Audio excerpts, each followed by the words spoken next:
Hello dear friend, this is Ashish Charles. Today we are going to discuss our new series chemical bonding fifth part पे आ गए हम। आज का topic हमारा रहने वाला है मॉलिक्यूलर ऑर्बिटल थ्योरी। तो molecular orbital theory was given by Hund's and Mulliken. ये थ्योरी हुन्स एंड मुलिकन ने दी। तो इस थ्योरी का क्या कहना है उसे समझने की कोशिश करते हैं। तो सबसे पहले हम H2 का एमओ डायग्राम बता रहे हैं और उसी से हम डेप्थ थ्योरी वगैरह समझा देंगे आपको। तो यहाँ सबसे पहले एमओटी डायग्राम बनाने के लिए आपको दो पैरेलल लाइन खींचनी होती है। इस तरफ एटम के ऑर्बिटल, इस तरफ एटम के ऑर्बिटल, और एटम एटम मिलकर जो मॉलिक्यूल बनाएंगे उसके डब्बे ऑर्बिटल बीच में बनाते हैं। हम H2 मॉलिक्यूल के लिए कर रहे हैं तो 1s1 1s1 और H और H आपस में मिलकर के क्या फॉर्म कर देगा, H2 बना देगा। तो हाइड्रोजन का 1s डब्बा, दूसरे हाइड्रोजन का 1s डब्बा, 1s मिलकर के दो। इनका इस थ्योरी का मानना यह है कि atomic orbitals combines together and form a molecular orbital. Some molecular orbital have lesser energy, क्योंकि हम यहाँ पे एनर्जी देख रहे हैं। Some molecular orbital have lesser energy, some have higher energy. Some atomic orbital combine together and form a molecular orbital. Some molecular orbital have less energy. Some molecular orbital have higher energy. The orbital which have lesser energy called bonding molecular orbital, and which has higher energy called anti bonding molecular orbital. क्योंकि 1s orbital participate कर रहे थे तो इसको sigma 1s और इसको sigma star 1s कह रहे हैं। जितने एटॉमिक ऑर्बिटल पार्टिसिपेट करते हैं उतने ही नए बनते हैं। दो पार्टिसिपेट कर रहे थे, दो नए बने। कुछ की एनर्जी कम, कुछ की ज्यादा। जिनकी कम बॉन्डिंग, जिनकी ज्यादा उन्हें एंटी बॉन्डिंग। बॉन्डिंग वालों को सिग्मा और पाई से डिनोट करते हैं, एंटी बॉन्डिंग वालों के लिए तारे लगा देते हैं, एस्ट्रिक, सिग्मा स्टार या पाई स्टार। ये हो गया MOT diagram for H2 molecule. ये पहली ऐसी कहानी है कि जिन्होंने ये कहा कि एटम मिलकर के मॉलिक्यूल बनाते हैं। ये तो चल ही रहा था बीबीटी, बीएससी, प्यार, इन सारी कहानियों में। पर इन्होंने ये कहा कि एटम के ऑर्बिटल आपस में मिलकर के मॉलिक्यूल के भी ऑर्बिटल बनाते हैं, मतलब मॉलिक्यूल के पास भी ऑर्बिटल्स होते हैं। पहली बार इन्होंने ऐसा कहा। तो हमें 1s1 तो दो पार्टिसिपेट कर रहे हैं, दो नए बन गए। दो इलेक्ट्रॉन भरने हैं तो कैसे भर देंगे, 1 2। एंटी बॉन्डिंग खाली पड़ा है तो हम इसका बॉन्ड ऑर्डर निकालेंगे। फॉर्मूला है number of bonding electron minus number of anti bonding electron upon 2। Bonding orbital में कितने इलेक्ट्रॉन है, 2। एंटी बॉन्डिंग में कितने हैं, 0 अपॉन 2। बॉन्ड ऑर्डर कितना आया, 1। इसका मतलब हाइड्रोजन हाइड्रोजन के बीच सिंगल बॉन्ड होता है। ये कहना चाह रहे हैं, ये कहानी क्लियर है। फिर हम इसी तरीके से आपको तो He2 मॉलिक्यूल के लिए बना रहे हैं। किसके लिए, H मिलके H2 He2 सबके लिए बना के दिखाएंगे। He2 मॉलिक्यूल के लिए बना रहे हैं और एक क्वेश्चन भी बताते हैं। सबसे पहले फिर से क्या करना है, एटॉमिक ऑर्बिटल और बीच में मॉलिक्यूल के ऑर्बिटल। He का कॉन्फ़िगरेशन क्या होगा, 1s2। दूसरे हीलियम एटम का कितना होगा, 1s2। He मिलकर के कौन सा मॉलिक्यूल पैदा करेंगे, He2। बधाई हो, He2 हुए हैं। तो 1s और 1s दो ऑर्बिटल पार्टिसिपेट कर रहे हैं और दो ही नए बनेंगे जिनकी एनर्जी कम, कुछ की एनर्जी ज्यादा। जिनकी कम उन्हें बॉन्डिंग, जिनकी ज्यादा उन्हें एंटी बॉन्डिंग कह देंगे। तो 1s2 दो दो चार, 1 2 3 4। लोअर एनर्जी लेवल से हायर एनर्जी लेवल पर इलेक्ट्रॉन बढ़े, क्योंकि 2 और 2 4 हो रहे इसलिए 4 ऐसे आया। फिर हम यहाँ निकालते हैं बॉन्ड ऑर्डर। बॉन्ड ऑर्डर में number of bonding electron, bonding बिना तारे वाले, बिना स्ट्रिक वाले, और एंटी बॉन्डिंग में भी कितने इलेक्ट्रॉन, 2 अपॉन 2। बॉन्ड ऑर्डर आएगा 0, मतलब हीलियम हीलियम के बीच कितने बॉन्ड होंगे, 0 बॉन्ड होंगे, बॉन्ड ही नहीं होगा। एक क्वेश्चन था H2 मॉलिक्यूल क्यों एग्जिस्ट करता है, He2 क्यों एग्जिस्ट नहीं करता। क्योंकि H2 मॉलिक्यूल के बीच का बॉन्ड ऑर्डर 1 आता है, He2 के बीच का बॉन्ड ऑर्डर 0 आता है, इसलिए He2 एग्जिस्ट नहीं करता है। एक क्वेश्चन भी हो जाएगा। Hydrogen helium. अब हम बात कर रहे हैं Li2 मॉलिक्यूल का। Li2 मॉलिक्यूल के लिए फिर से वही दो पैरेलल लाइन। तो इधर एटम के ऑर्बिटल और इधर बीच में मॉलिक्यूल के ऑर्बिटल। लिथियम का करेंगे तो क्या आएगा, 1s2 2s1। तो दूसरे लिथियम एटम का करेंगे, 3 एटॉमिक नंबर होता है, 1s2 2s1। और Li मिलके Li2। वैसे तो वैलेंस शेल 2s है, पर आप पहली बार पढ़ रहे हैं तो 1s ऑर्बिटल भी बना के दिखाए जा सकते हैं। तो इधर की तरफ हम एनर्जी देख रहे हैं, तो 1s एटम का ऑर्बिटल, 2s एटम का ऑर्बिटल, 1s एटम का ऑर्बिटल, 2s एटम का ऑर्बिटल। 1s पार्टिसिपेट करके sigma 1s sigma star 1s। Two S आपस में मिलकर के sigma two S, sigma star two S. One S में कितने इलेक्ट्रॉन, टू एस में कितने इलेक्ट्रॉन, वन एस में कितने, टू एस में वन, क्योंकि टू एस वाले में वन इलेक्ट्रॉन है। अब जितने पार्टिसिपेट कर रहे थे उतने ही नहीं बने, दो पार्टिसिपेट कर रहे हैं, दो ही नहीं बने, जिनकी कम एनर्जी बॉन्डिंग, जिनकी ज्यादा होना एंटी बॉन्डिंग। बॉन्डिंग ऑर्बिटल में प्रेजेंट इलेक्ट्रॉन को bonding electron, anti bonding orbital में जो इलेक्ट्रॉन आएंगे उन्हें एंटी बॉन्डिंग इलेक्ट्रॉन कह रहे हैं। तो चार पार्टिसिपेट, वो चार इलेक्ट्रॉन आए तो 1 2 3 4 भर लेंगे, यहाँ दो ही हो रहे हैं तो 1 2। अब बॉन्ड ऑर्डर निकालेंगे, बॉन्डिंग इलेक्ट्रॉन ये बॉन्डिंग वाले हैं और ये भी बॉन्डिंग वाले हैं, तो बॉन्डिंग में कितने हो गए 4, एंटी बॉन्डिंग में कितने हो गए 2/2, 2/2 कितना आया 1। तो इसमें कितने होते हैं 1 हो जाएगा बॉन्ड ऑर्डर इसका। तो पॉज करके स्क्रीनशॉट ले लें या नोट कर लें। और अभी हम लिथियम के बाद बेरिलियम के बारे में बात कर रहे हैं, इसी में बता देते हैं। तो बेरिलियम का ज्यादा से ज्यादा क्या हो जाएगा, Be2 मॉलिक्यूल के लिए बनाएंगे तो Be2 के लिए तो क्या होगा यहाँ पे 1s2 2s2, फिर बेरिलियम हो जाएगा आपका 4 एटॉमिक नंबर होता है। इसकी बात करेंगे तो कितना हो जाएगा 1s2 और 2s2, तो 1s में 2, 2s में 2, 1s में 2, 2s में 2, तो दो और दो चार भर दिए 1 2 3 4, दो दो चार भर दिए 1 2 3 4। तो बॉन्ड ऑर्डर कैलकुलेट करेंगे तो बॉन्डिंग में कितने इलेक्ट्रॉन हैं, बिना तारे वाले बिना स्टार वाले, जो नीचे होते हैं वो बॉन्डिंग, जो तारे वाले स्टार वाले होते हैं वो एंटी बॉन्डिंग ऊपर वाले। तो बॉन्डिंग ऑर्बिटल में इलेक्ट्रॉन कितने हैं 4, एंटी बॉन्डिंग में कितने हैं वो भी 4, तो 4 - 4 कितना हो जाएगा 0। तो अगर पूछा जाए कि Be2 मॉलिक्यूल क्यों एग्जिस्ट नहीं करता तो वो भी बता सकते हैं, क्योंकि उसका बॉन्ड ऑर्डर 0 आता है। तो हाइड्रोजन, हीलियम, लिथियम, बेरिलियम के बारे में हम बात कर चुके हैं। अब नए मॉलिक्यूल के बारे में बात कर रहे हैं, आओ सीखें। तो कहानी क्या कह रही है कि एटम के ऑर्बिटल मिलके मॉलिक्यूल के ऑर्बिटल बना रहे हैं। पहली बार आप सीख रहे हो कि मॉलिक्यूल के भी ऑर्बिटल्स होते हैं, नहीं तो आप ये मानते थे कि बस एटम के ही ऑर्बिटल है। एटम मिलके मॉलिक्यूल बना रहे हैं और यहाँ पे मॉलिक्यूल के ऑर्बिटल भी बन रहे हैं। अब बात कर रहे हैं बेरिलियम के बाद B2 मॉलिक्यूल की। अब B2 मॉलिक्यूल के लिए फिर से वही काम वही करना है आपको, दो पैरेलल लाइन खींचनी है, इधर एटम के ऑर्बिटल, इधर एटम के ऑर्बिटल और इधर मॉलिक्यूल के ऑर्बिटल। एटम कौन है यहाँ पे, बोरॉन, क्या होगा 1s2 2s2 2p1 5, 1s2 2s2 2p1। तो 1s वैसे वैलेंस शेल सेकंड वाला है तो 1s दिखाने की जरूरत भी नहीं है आपको, तो आप 2s से भी शुरू कर सकते हैं। ये 2s और ये वाला 2p, यहाँ नई चीज सीखने को मिलेगी, ये 2s और ये 2p। अगर आप 1s भी बनाना चाहो तो 1s और नीचे बन जाएगी। चलो आपके लिए बता के दिखा देते हैं, ऐसे बनाने की जरूरत नहीं है क्योंकि वैलेंस शेल ही काम करते हैं बॉन्ड बॉन्ड के लिए, तो 1s को छोड़ भी सकते हैं। पर फिलहाल ये 1s 2s और 2p इस एटम के और दूसरे बोरॉन एटम के ये हैं, और यहाँ पे एमओ एमओ वो बोरॉन बोरॉन मिलके B2 मॉलिक्यूल बना देगा। तो ये क्या करेंगे बताऊं,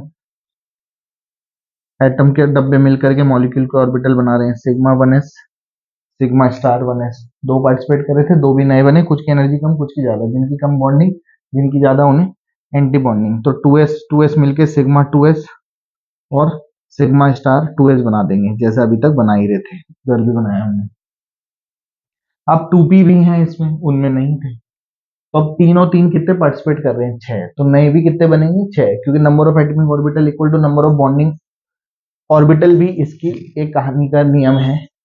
तो तीनों तीन 6 पार्टिसिपेट कर रहे हैं तो नए भी 6 बनेंगे। अब देखो 6 कैसे बनाने हैं, दो की एनर्जी कम करनी है, एक की ज्यादा करनी है, फिर से दो की एनर्जी कम करनी है और एक की एनर्जी ज्यादा करनी है। और नाम कैसे लिखेंगे, जैसे इनको sigma 2s 1s 2s star ऐसे कर रहे, इनके नाम होंगे pi 2p x equal to pi 2py sigma 2pz। अब कोई इसे y और z इसे x कहते हैं उससे कोई फर्क नहीं पड़ रहा, क्योंकि इनके नाम जनरली px py और pz होते हैं, उसी बेसिस पे ये ऐसे बोले जा रहे हैं। और इसका नाम क्या हो जाएगा pi star 2px equal to pi star 2py, equal to मतलब इन दोनों की एनर्जी सेम है, px py pz px py, और ये सिग्मा स्टार 2pz।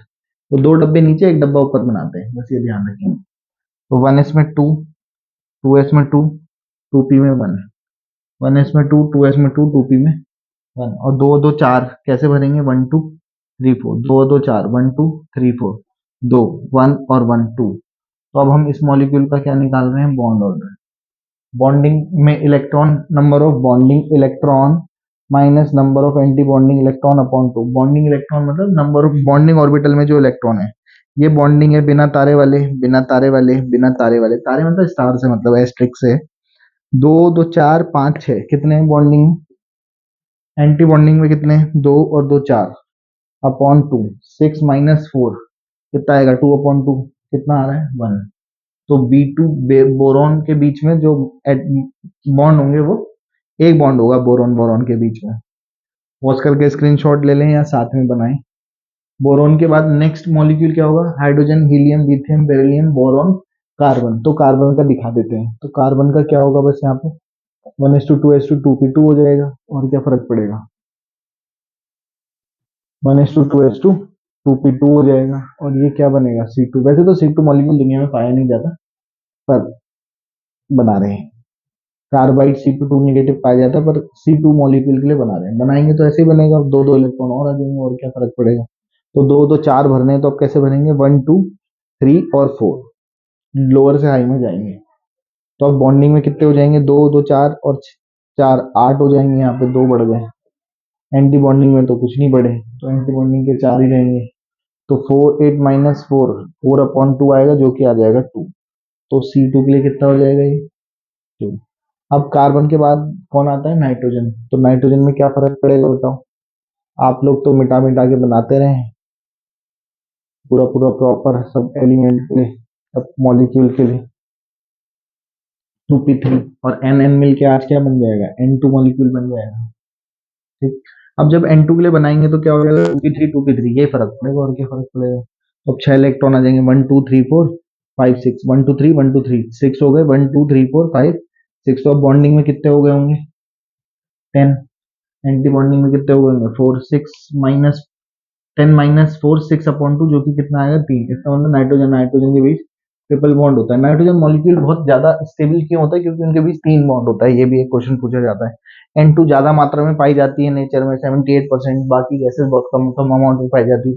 N2 बहुत स्टेबल वाला भाई साहब है, मॉलिक्यूल है। ठीक है, तो ये ध्यान रख लेंगे। अब नाइट्रोजन के बाद N2 से रिलेटेड कुछ सवाल और भी पूछे जाते हैं। ये काफी बार पूछा गया है एग्जाम्स में, N2 N2 प्लस और N2 माइनस के लिए। मैं बना नहीं रहा हूँ, आप बना लेना। मैं आपको यहीं पे दिखा दे रहा हूँ। ये N2 मॉलिक्यूल का हेमोडायग्राम है। मैं तो मिटा के बना दूंगा, आपको प्रॉपर बनाना पड़ेगा। N2 प्लस के लिए कर रहे हैं। N2 प्लस मतलब N2 ने जिंदगी से एक इलेक्ट्रॉन दे दिया। जब N2 की जिंदगी से एक इलेक्ट्रॉन चला जाएगा, तो यहाँ से एक जाएगा हायर एनर्जी लेवल से। एक चाहे यहाँ से कम कर दो, नहीं भी कर रहे तो ये तो खत्म होकर के मॉलिक्यूल बन गया होगा। जो भी होगा वो मॉलिक्यूल होगा, है कि नहीं? तो अब N2 प्लस की बात कर रहे हैं, तो यहाँ से एक इलेक्ट्रॉन चला गया और एक यहाँ से उड़ा दिया हमने। N2 प्लस का मतलब एक इलेक्ट्रॉन दे दिया, यहाँ से चला गया। अब बॉन्डिंग में कितने रह जाएंगे? 9। 9 - 4 कितना आएगा? 5/2। तो इनका बॉन्ड ऑर्डर आया था 3, इसका कितना आ रहा है? 2.5। अब ऐसा लगता है कि भाई 3 आ रहा था मतलब ट्रिपल बॉन्ड है। ढाई आने का मतलब क्या? ढाई डंडे बनाने, है ना? ढाई डंडे कैसे प्रेजेंट करें? तो ऐसे प्रेजेंट नहीं करेंगे कि दो काले से बना दिए, एक नीले से बना दिया। ऐसा कुछ करने की जरूरत नहीं। और मैंने इसी दिन के लिए आपको जब बॉन्ड पढ़ाया था, सबसे पहला दिन सीरीज का फर्स्ट पार्ट, हमने उसी दिन बोल दिया था कि बॉन्ड इज नॉट अ डंडा, it is an attraction force. तो ढाई कहने का मतलब 3 के कंपैरिजन में फोर्स ऑफ अट्रैक्शन कम है, तो फोर्स ऑफ अट्रैक्शन ढाई वाला मामला है। अब हम बात कर रहे हैं N2 माइनस के लिए सवाल। तो N2 का स्ट्रक्चर ये था। N2 माइनस का मतलब उसने एक इलेक्ट्रॉन लिया होगा, एक इलेक्ट्रॉन ले लिया कहीं से, और वो N2 प्लस की जगह क्या बन गया होगा? N2 minus. और जब लेगा तो एक इलेक्ट्रॉन और आ गया होगा। अब की बार कहाँ आया होगा? एंटी बॉन्डिंग में। बॉन्डिंग में गिन लेना कितने हो रहे हैं? 10। एंटी बॉन्डिंग में कितने हो गए होंगे? 5। तो इसका बॉन्ड ऑर्डर भी। तो एक सवाल तो बॉन्ड ऑर्डर पूछा जाता है, एक सवाल ये पूछा जाता है कि स्ट्रेंथ बताओ, स्टेबिलिटी बताओ। तो N2 प्लस और N2 माइनस की स्टेबिलिटी बराबर, क्योंकि इन्हें तोड़ने में एक जैसी एनर्जी लगेगी। लेकिन इससे ज्यादा स्टेबल कौन माना जाएगा? N2 माना जाएगा, या N2 का बॉन्ड स्ट्रेंथ ज्यादा होता है, स्टेबल होता है, इस टाइप का क्वेश्चन आ जाता है। तो ये N2 के लिए बना दिया। अब हम आपको O2 का अलग से दिखा रहे हैं। लिखने से पॉज करके आगे बढ़ जाते हैं। N2 और अब नाइट्रोजन के बाद वाले मॉलिक्यूल अलग प्रजाति के होंगे थोड़े से। तो उसमें कुछ नई बात सीखने को मिलेगी, यहाँ सिखाएं। अब नाइट्रोजन के बाद कौन आता है? ऑक्सीजन। अम्मा जिंदगी दे रही है सबको। Oxygen 8 1s2 2s2 2p4 1s2 2s2 2p ओ मिलकर के क्या बनाएगा? O2 बनाएगा। फिर से वही 1s की एनर्जी, फिर 2s की उससे ज्यादा और 2p की उससे ज्यादा। 1s 2s और 2p। इधर एनर्जी देखते हैं। हेमोडायग्राम बनाने के लिए फिर से वही दो पैरेलल लाइन, वही चल रहा है और कुछ कर ही नहीं रहे हैं। दो पार्टिसिपेट कर रहे हैं। कहानी ये थी कि दो भी नए बनेंगे, कुछ की एनर्जी कम कुछ की ज्यादा। जिनकी कम उन्हें बॉन्डिंग, जिनकी ज्यादा उन्हें एंटी बॉन्डिंग। बॉन्डिंग में प्रेजेंट इलेक्ट्रॉन को बॉन्डिंग इलेक्ट्रॉन, एंटी बॉन्डिंग में प्रेजेंट इलेक्ट्रॉन को एंटी बॉन्डिंग इलेक्ट्रॉन कहते हैं। Sigma 2s, sigma star 2s। तीनों तीन छह पार्टिसिपेट कर रहे हैं तो नए भी 6 बनेंगे। तो छह कैसे बनाएंगे? अभी तक कैसे बना रहे थे? दो नीचे एक ऊपर, दो नीचे एक ऊपर। यहाँ मामला बदल जाता है। कैसे पता क्या करना है वो समझते हैं।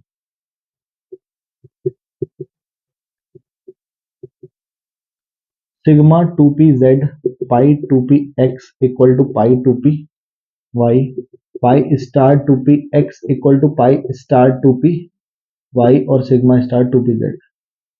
जब भी ऑक्सीजन ऑक्सीजन के आठ और आठ कितने इलेक्ट्रॉन हो रहे हैं? 16 इलेक्ट्रॉन। जब और नाइट्रोजन नाइट्रोजन एन और एन 7 और 7 कितने हो रहे थे? 14 इलेक्ट्रॉन। जब 14 या 14 से कम रहता है तो दो नीचे एक ऊपर करके बनाते हैं। जब 14 से ज्यादा इलेक्ट्रॉन हो जाते हैं, जैसे 16 हो गए, तो ऐसे बनाते हैं कि एक की एनर्जी कम, दो की एनर्जी ज्यादा। ये कैसे, ये क्या हो गया? हमने आज तक ऑर्बिटल की एनर्जी कभी निकाली नहीं, हम बस रटते हुए आए। हमने सबसे शुरुआत में ऐसे रटा कि भाई न्यूक्लियस KLMN, इसकी एनर्जी कम इसकी ज्यादा इसकी ज्यादा, ऐसे ऐसे करके। फिर हमने ऑफ बाउ पढ़ा, ऑर्बिटल में इलेक्ट्रॉन भरना सीखा। 1s 2s 2p6 3s 2 3p6। तो ऑफ बाउ ने ऐसा ऐसा डायग्राम बनवाया, मैंने और ट्रिक बना करके बताया था आपको। तो बेसिकली हमने वो भी रटा ही था।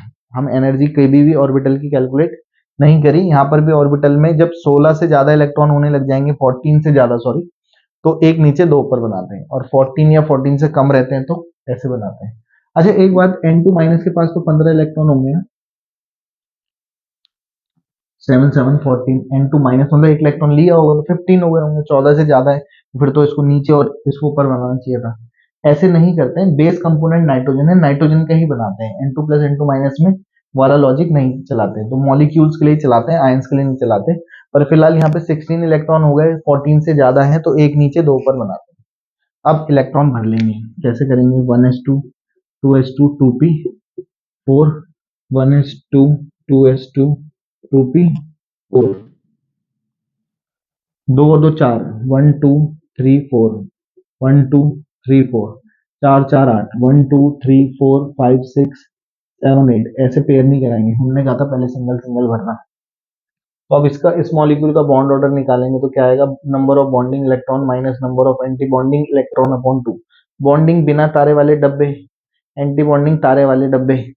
बॉन्डिंग ऑर्बिटल में कितने इलेक्ट्रॉन है? 2 और 2 4 और 6 कितने हो गए? 10। एंटी बॉन्डिंग में कितने आ रहे हैं? 2 और 2 4 5 6। तो 10 माइनस 6 4/2, तो बॉन्ड ऑर्डर कितना आएगा? 2। दैट मीन्स ऑक्सीजन ऑक्सीजन के बीच कितना बॉन्ड आता है? डबल बॉन्ड आता है। होप ये बात आपको समझ में आ गई होगी O2 के लिए।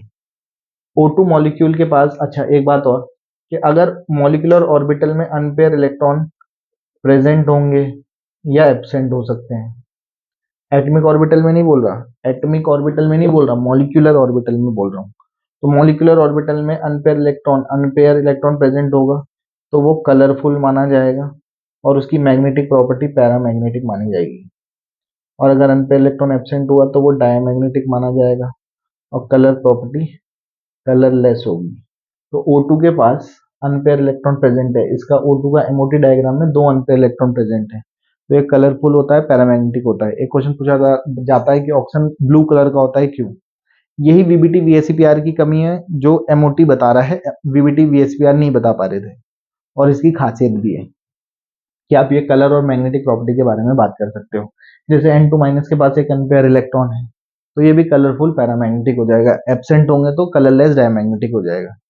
तो अब इसमें O2 की बात, O2 का बॉन्ड ऑर्डर कितना आया 2, O2 प्लस, O2 माइनस और O2 2 माइनस के बारे में बात कर रहे हैं।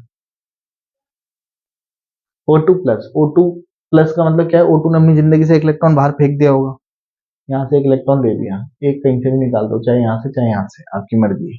और वैसे एटम मिलके मॉलिक्यूल बन गए होंगे तो ये तो खत्म ही हो गए होंगे, यही होंगे जो भी होंगे। O2 प्लस एक इलेक्ट्रॉन चला गया, कहाँ से गया, एंटी बॉन्डिंग से। तो अब बॉन्ड ऑर्डर कितना आएगा यहाँ पे, एंटी बॉन्डिंग में कितने हो जाएंगे, बॉन्डिंग के तो उतने ही है, एंटी बॉन्डिंग में 6 थे अब 5 हो गए होंगे, तो इसका बॉन्ड ऑर्डर कितना आएगा 2.5।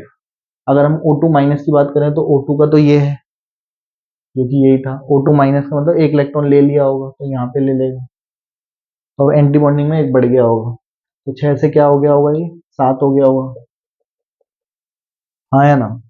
तो 10 माइनस 7 3/2, अब कितना हो गया होगा बॉन्ड ऑर्डर 1.5 हो गया होगा। O2 2 माइनस की बात करें तो एक इलेक्ट्रॉन ये ले लिया, एक इलेक्ट्रॉन और ले लिया, क्या यहाँ पे दिखा दूं, एक और इलेक्ट्रॉन ले लिया, तो O2 2 माइनस में यहाँ पे कितना हो जाएगा, अब 8 हो गया होगा, और 8 हो गया होगा तो 2/2 कितना आएगा बॉन्ड ऑर्डर, ठीक।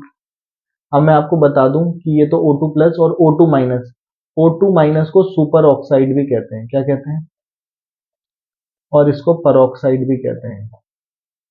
जैसे आपने सुना होगा H2O2 हाइड्रोजन परऑक्साइड, एक्चुअली कैसे होगा ये, +1 होता है, इसका -1 इसका -1 ऑक्सीडेशन स्टेट होगा तभी न्यूट्रल हो गए, तो 2O पे 2 निगेटिव आ रहे हैं, इसी को परऑक्साइड कहते हैं।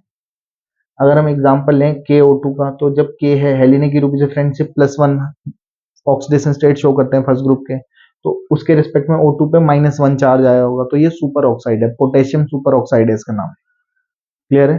पोटेशियम ऑक्साइड नहीं है। अब जैसे इसकी बात करें तो ये टूटेगा +2 बेटा मांगे कार स्कूटर बाप राजी सेकंड ग्रुप के member beryllium magnesium calcium strontium barium और रेडियम +2, तो इसके रिस्पेक्ट में ऑक्सीजन पे कितना चार्ज आया होगा -2, तो ये कैल्शियम ऑक्साइड है। ऑक्साइड कौन सा वाला है, हाँ O2 नेगेटिव वो वाला मामला, ये तो सिंगल एटम के लिए, खैर मॉलिक्यूल के लिए है नहीं, ये तो एटम ही है ना O। तो कई बार वो बोले सुपर ऑक्साइड का बॉन्ड ऑर्डर या स्ट्रेंथ, इसका स्ट्रेंथ, तो अगर वो बोले कि इसको स्ट्रेंथ के एनर्जी के मतलब स्ट्रेंथ की इंक्रीजिंग ऑर्डर में अरेंज कर लो, तो सबसे कम स्ट्रेंथ इनके बीच का बॉन्ड 1 है, इनके बीच का बॉन्ड 1.5 है, इसका 2 है और इसका 2.5 है।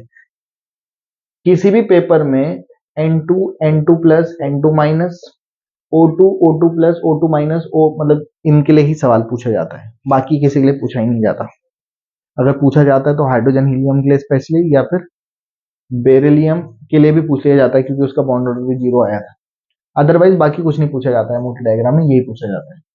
तो मैं आपको O2 मॉलिक्यूल के लिए बात कर चुका हूँ। O2 का हमने कुछ ऐसे बनाया था, O2 का एमओ डायग्राम है। अब हम उसके नेक्स्ट मॉलिक्यूल पे पॉज करके स्क्रीनशॉट लेते रहना या लिखते रहो कॉपी पकड़ के। F2 मॉलिक्यूल की बात कर रहे हैं, हीलियम मतलब hydrogen helium lithium beryllium boron carbon nitrogen oxygen fluorine. Fluorine के लिए क्या हो जाएगा, क्या फर्क पड़ जाएगा बताओ, फ्लोरीन 9 2p5 आ जाएगा, यहाँ पर भी कितना आ जाएगा 2p5 आ जाएगा, 5 आ जाएगा, तो यहाँ भी 5 यहाँ भी 5, और अब यहाँ पे भी कितने हो गए होंगे, 5 और 5 10 इलेक्ट्रॉन, 1 2 3 4 5 6 7 8 9 और 10। तो अब बॉन्ड ऑर्डर कितना आएगा, बॉन्डिंग में कितने हैं, 2 2 4 6 10 माइनस एंटी बॉन्डिंग में कितने 2 2 4 5 6 7 8 अपॉन 2 2/2 1। इसका मतलब एफ के बीच सिंगल बॉन्ड होगा, होना भी चाहिए, दोनों की वैलेंसी बनी होती है।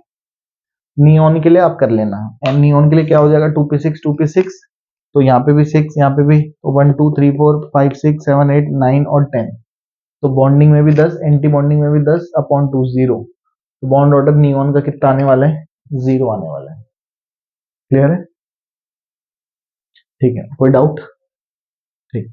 तो F2 और Ne2 सबके लिए हम बना सकते हैं। H2 से लेकर के मैंने कहां तक बना दिया आपको, कितने बता दिए, F2 तक बता दिए। अब हम हेट्रोडाइटमिक मॉलिक्यूल का पढ़ रहे हैं, पॉज करके स्क्रीनशॉट ले लें।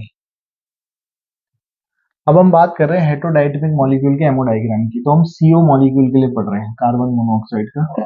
तो दो पैरेलल लाइन खींच लेते हैं, सबसे पहले जो कर रहे थे वही कर रहे हैं। एटम के डब्बे, एटम के डब्बे, मॉलिक्यूल के डब्बे, मॉलिक्यूल के ऑर्बिटल।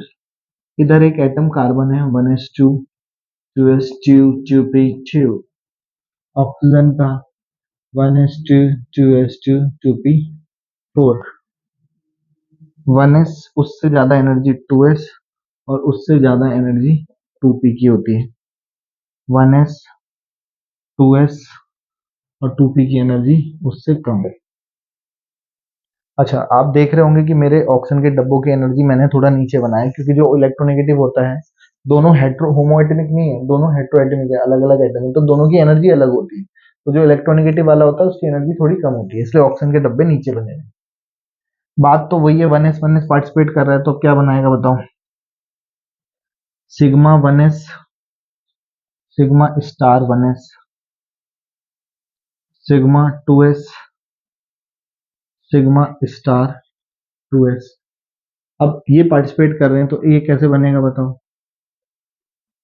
ऐसे, क्योंकि 8 और 6 कितने हो रहे हैं 14, 14 होते हैं तो दो नीचे एक ऊपर बनाते हैं, फिर दो नीचे एक ऊपर बनाते हैं।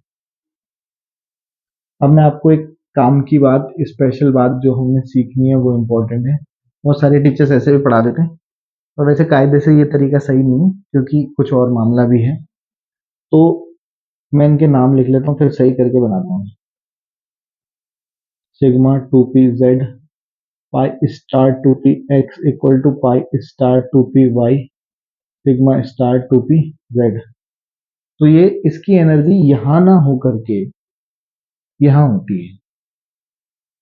तो ये क्या हो गया, आज तक जैसे हम बाकी सारे ऑर्बिटल की एनर्जी चार्ट के ही आ रहे थे, तो 2s स्टार की एनर्जी इस केस में ज्यादा होती है, इससे ज्यादा होती है।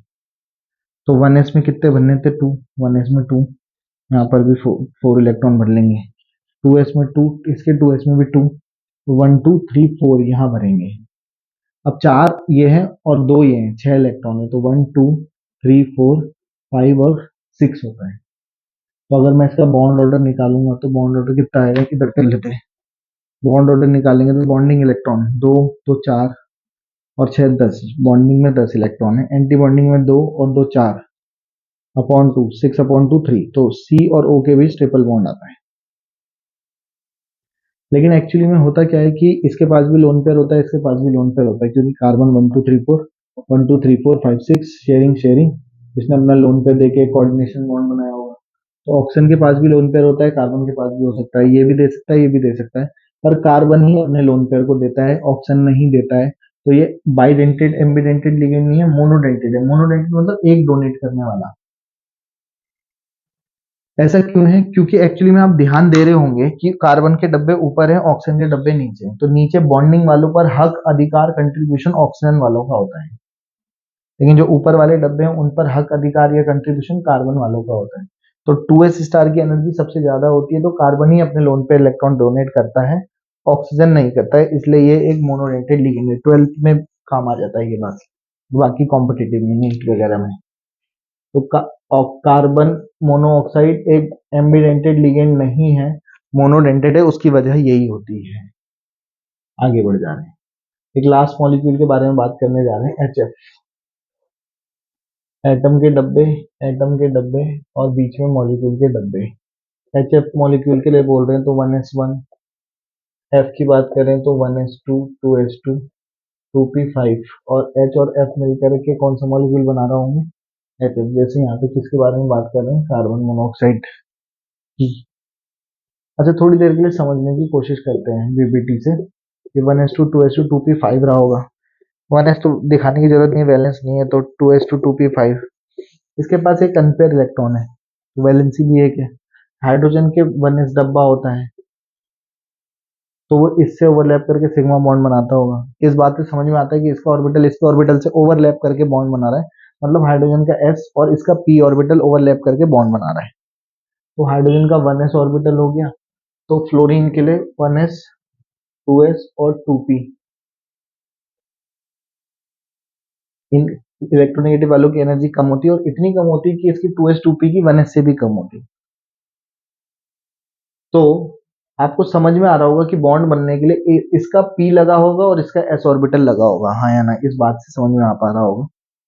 तो इसका 1s और इसका 2p ऑर्बिटल और ओवरलैप करके एक सिग्मा बॉन्ड, 1s नहीं बोल सकते इसको, क्यों? क्योंकि इसके लिए तो 1s बोलेंगे, फिर इसके लिए 2p बोलना पड़ेगा, तो इसलिए सिंपली सिग्मा बोल सकते हैं, सिग्मा वाला ऑर्बिटल है बॉन्डिंग। और इसका जितने एटमिक बनते हैं उतने ही मॉलिक्यूलर ऑर्बिटल भी बनते हैं, तो इसे sigma star anti bonding orbital कहते हैं। ठीक। अब तीन और एक चार पार्टिसिपेट कर रहे थे, तो रूल तो ये है कि चार ही बनने चाहिए, है ना। तो दो ऑर्बिटल जिन्होंने बॉन्ड में पार्टिसिपेट नहीं किया वो बीच में रहेंगे, उन्हें नॉन बॉन्डिंग ऑर्बिटल कहते हैं। क्या कहते हैं? और वो लोन पेयर वाले कहलाते हैं। Non bonding orbital, non bonding orbital. तो इसके 1s में 1 है, जबकि इसके 1s में 2, इसके 2s में 2, इसके 2p में 1 2 3 4 5 है। तो इसने तो कोई पार्टिसिपेशन नहीं किया। आपको पता होगा कि एचएफ मॉलिक्यूल कुछ ऐसा होता है, 1 2 3 4 5 6 और 7 शेयरिंग करके दो, जबकि इसके पास तीन लोन पेयर रहते होंगे, है ना। हाँ या ना। तो अब एक ये है, दूसरा ये है, और और तीसरा चौथा लोन पेयर, और इन दोनों ने पार्टिसिपेट किया है, तो इसके और इसके कितने इलेक्ट्रॉन हो रहे हैं? दो। तो बॉन्डिंग में कितने इलेक्ट्रॉन है बॉन्ड ऑर्डर निकालते समय? दो। एंटी बॉन्डिंग में कितने हैं? 0/2। तो बॉन्ड ऑर्डर कितना आएगा? 1। मतलब एच और एफ के बीच सिंगल बॉन्ड होगा, वैलेंसी 1 होती है।